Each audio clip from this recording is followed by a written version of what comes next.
Welcome to Unstitching ADHD Urban Ed Talks.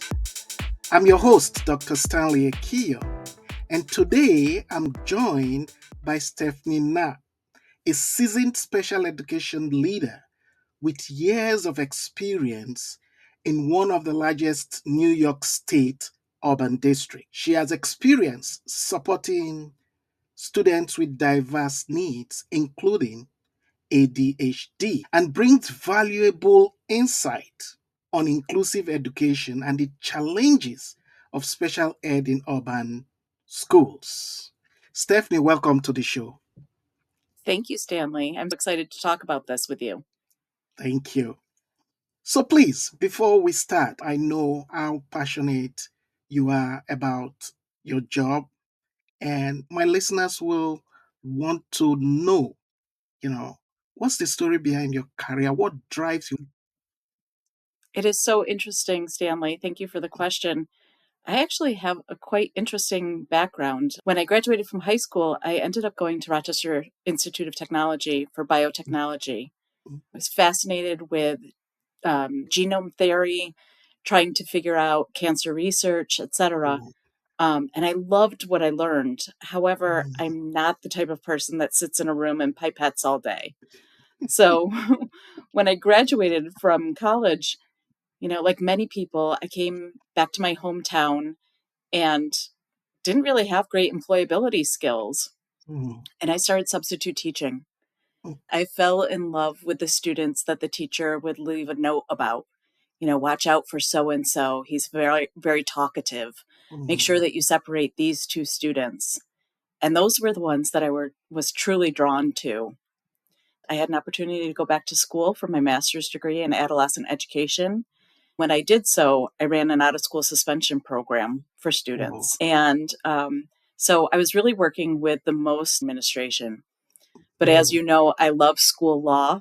I mm, love advocating for students. And I really feel like I have a way of connecting with parents that allows me to do this job in a different way than maybe somebody who does have a background in special special education. education.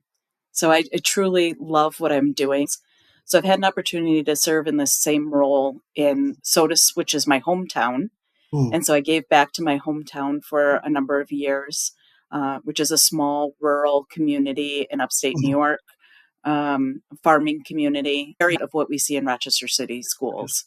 And then I had an opportunity to work for Canandaigua, and I was their director of special education for 8 years. And although I loved my work, it was very different than the population of students that I served in Sodus and the population that I serve in Rochester City. And so I'm so pleased to be a member of the Rochester City School District and mm. have this opportunity to work with families and students and advocate for their rights as learners. Thank you for all you do. So let's dive into an area that has always been a challenge. What key New York State regulations shape how schools support students with ADHD? So New York State relies on the Part 200 regulations, and there's a list of laws that go along with special education. Mhm, And they ensure that all students, regardless of what district they're enrolled in within Rochester mhm, or within New York State, have equal opportunities to special education supports. mhm, So those really guide our decision making at the table. So if a student comes to us and we are considering them for special education services, we call that a committee on special education. When the committee meets, we must decide if the student really needs specialized learning instruction that requires special education supports or specialized teacher. We look at the Part 200 regulations to help us make that decision. mhm, mhm. Thank you. How do you, specifically in your district, determine whether a student with ADHD qualifies for services under the IDEA or the 504 plan? That's a great question. I think that especially a student or a family who is going through the diagnosis of ADHD has that question for us. Mhm. Is it something that would qualify for a 504 plan, so accommodations, or is Mhm. it something that goes to the Committee on Special Education Services? I always err on the side of explore the Committee on Special Education Services first. So you have a family who may have a medical diagnosis of ADHD. They know that their child is struggling in school and they're concerned about their future. A parent always has a right to request that the Committee on Special Education Services take a look at the student's records, do those in depth evaluations. So, any student who is referred to the Committee on Special Education will have a host of evaluations that always are done. You'll have a psychological evaluation, and that takes a look at the student's cognitive abilities and also their achievement skills commensurate with their grade level or age developmentally. We'll also ask that we have a physical on file. Some students with disabilities have significant medical needs. If a student is diagnosed with ADHD, we'd want to have that doctor's note. We'd also ask for an observation in the classroom.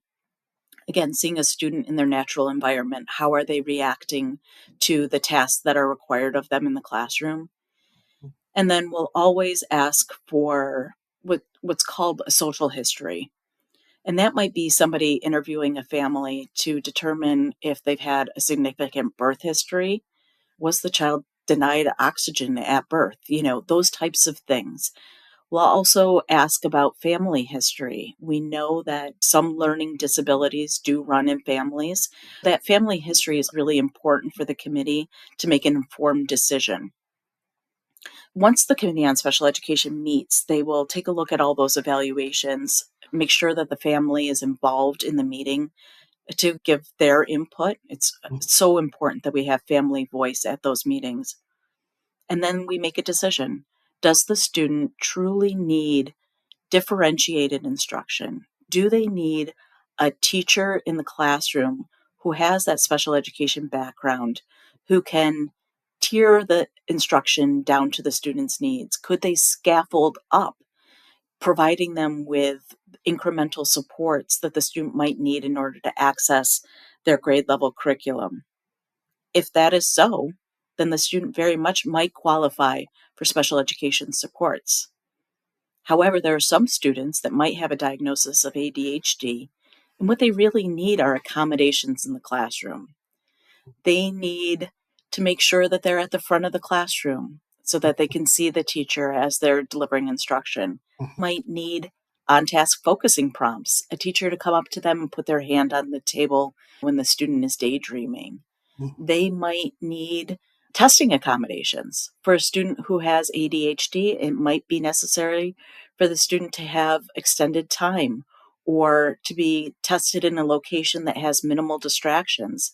For some students, that might even be like one of those study carrels that we put up so that they don't have any visual or auditory distractions. But it's really dependent on the student. If it's a student who just needs those types of low level accommodations, then a 504 plan is really appropriate for them. So that's really the difference, whether the student needs those low level accommodations or if they need a teacher available to truly differentiate and specialize the instruction for their particular needs. So, based on your experience, what challenges do families face when seeking an IEP or 504 plan for a student with ADHD? And how can they navigate the process effectively? It's so important that families look at the school district and their outside resources as Mhm. supports. Mhm. The best times or the most effective meetings are when everybody's working in the same direction, when the family knows that the district is attempting to have their students' needs met. Even Stanley, when we go to the doctor's office, there are Yeah. some appointments that we need to bring a friend with. We need somebody to have that extra voice, to have the extra pair of ears that can hear things a little bit differently than maybe we can when we're heightened or worried about something. I think it's really important that families know that they can invite anybody to those meetings. They do not have to go to a meeting alone. They could have their best friend come to one of those meetings. And it's just important that they know we're not shutting the door on them. For us as a district, it's really important that we build that confidence in the families, that we understand that they are truly equal members coming to the table. They are the experts on their own child. They know their birth history, their history at home, and to value that. So I always make sure that I'm coming into the meetings well informed, that I've read through the students' records, that I know as much as I can on paper about the child, and then do a lot of listening. It's so important that we as a district listen to the family and hear where they're coming from. Their concerns are valid. They have concerns. And it's just a matter of trying to figure out what pathway we take in order to meet their needs. How can parents and schools collaborate to ensure students with ADHD receive adequate support? How can these two groups come together for the best interest of our students with ADHD? Again, I really think that it comes down to relationships. Mhm, I think that teachers and parents have to work in concert. mhm, And I think that it's just very important that we take into account all the information that the parent is bringing to the table. It's so hard and sometimes a little bit foreign to me mhm, because, again, I think that it's just so important that we get to know the families, we take the time to know the families, we slow down. So many times in education, we're looking for a solution. We want to put the band aid on quickly. mhm, And I think that sometimes we just need to take a breath, listen to the family's history. A lot of people come to the table very frustrated with us, very mhm, frustrated that they've tried many, many times. Conversation with many people across the district. Families sometimes are on a stage of grieving. They're mhm, angry, they're in denial, they're at peace. They're somewhere on that stages of grief, and we have to figure out what that is or where they are and how mhm, to meet them there. mhm, I at this stage of my career, I can say quite differently than I did earlier in my career mhm, that people aren't truly upset with me. You know, when they come at what does a family need in this particular situation? As far as support for a family, I would go to whomever they trust most in the building, whoever they have a working relationship with. That might be the person at the front desk. It mhm, might be the child's teacher. It might be the building's principal. But you have to get your foot in the door with somebody you trust first and then lean on them to help you navigate the mhm. rest of the system. So, communication most times is a big barrier. From your experience, what means of communication have been very effective in your district, or that you encourage teachers to utilize and advise parents to work with? I think it's so difficult to truly get the meaning behind something that's written in text. Mhm, So if somebody reaches out to us through text message or via email, I always find that scheduling a meeting so that we can see one another face to face, whether that's over Teams or meeting them in some kind of neutral location, is most helpful. And if I can't do either of those two things, then calling on the phone because you miss a lot of the inflection and meaning if you're just exchanging text messages or something in the written form. mhm, Um, so oftentimes when a family will reach out that way to me initially, I will call them, have a conversation with them, and then follow back up in written form so that they and I have the same understanding of the phone call that we just had or the Teams meeting or the in-person meeting. For ease, sometimes we blast off things in written form because it's much easier to send a text message or an email, mhm. but we miss the nuance of truly connecting with people in that format. I really recommend that people have a more personal experience, especially because when you're talking about a student with a diagnosis or a student who's trying to navigate the system, Mm. it can be nuanced with so many feelings that for both people to meet on equal ground, I think is very important. What do you think about home visits? I remember when I was in the classroom, home visits were so beneficial to me. Mhm. How do you see home visits as a means of building that relationship? I love that idea, Stanley. I used it frequently in my Mm, previous positions within districts. I think that it's really important that we give a family the heads up so that they know we're coming to their home. They can prepare for that. And mhm, sometimes people feel much more comfortable meeting on the front porch.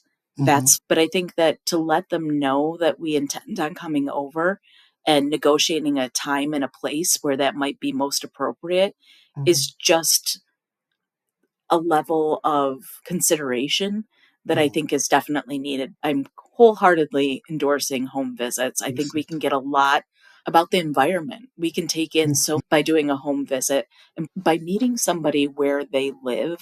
It also sends a mhm, different message than here, come into my sterile environment. mhm. Yeah, thank you. Policies change, adjustments at times here and there, additions and all that. Is there any recent policy initiative to either improve the support for ADHD students in New York State? Is there any recent anything a parent might need to know or the teachers might need to know that was not the norm before now? Well, I think one of the things that's come out recently is a new guidance document regarding test accommodations. Mhm. And I think that that's really important for us to know that there's a new version of that. As you know, Stanley, many of our tests now are computer based, Yeah. and some of the testing accommodations had to be changed in order for students to then access that new format. Mhm. So that's one of the things that I think is an important change. Not necessarily for ADHD, but just as a generality, Mhm. New York State is formally acknowledging that students have dyslexia, dysgraphia, and dyscalculia. Those are things we're seeing in our school district that we need to address. I also wonder with the new administration what changes may be made at the federal level. Mhm. We're not quite aware of what that might look like, but we anticipate changes in Mhm. the Department of Education. Mhm. Thank you. We have come to the end of my questions. But is there a final word you would or advice you will have for either a parent, teacher, policymaker, administrator listening right now that can make a difference to, the status quo right now, the challenges that um, is still posed in supporting students with diverse need? Two things come to mind, Stanley. One is that we continue to advocate for mental health supports for families and students.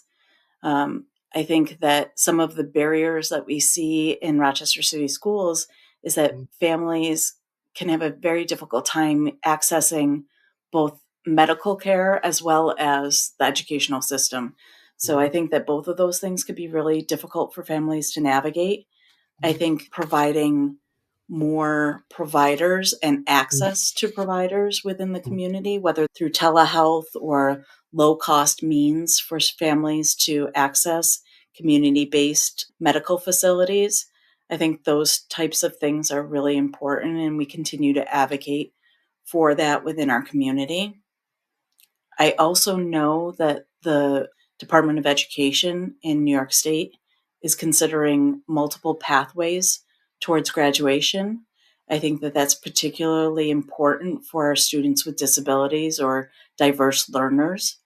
In years past, we've held students accountable for passing a number of Regents exams to graduate with a diploma in New York State. The Regents in Albany are considering some alternative pathways. So when I think about our learners, especially those who might have a diagnosis of ADHD, they may be students who have the ability to perform on hands-on activities much more so than they are a traditional classroom setting.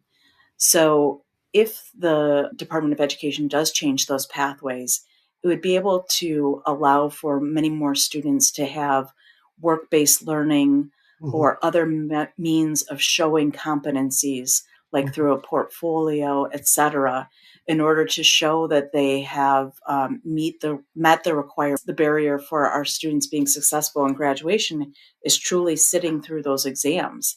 They're lengthy, they're difficult, and if you have a difficult time paying attention because of your ADHD diagnosis, it could be really miserable to sit through a 3 to 5 hour exam and mhm, try to show what you know in a particular subject. So, mhm. again, we're hopeful that these multiple pathways may be able to allow for students to show what they know and are able to do in a different format than sitting for an exam. Thank you for sharing your expertise and shedding light on how we can enhance support for students with ADHD. Your insights are invaluable for educators, parents, and advocates working to create more inclusive learning environments. We appreciate your time and look forward to continuing this important conversation. Thank you again for being here and honoring our invitation. Thank you so much for the invitation, Stanley. It's a pleasure working alongside you. The honor is mine always.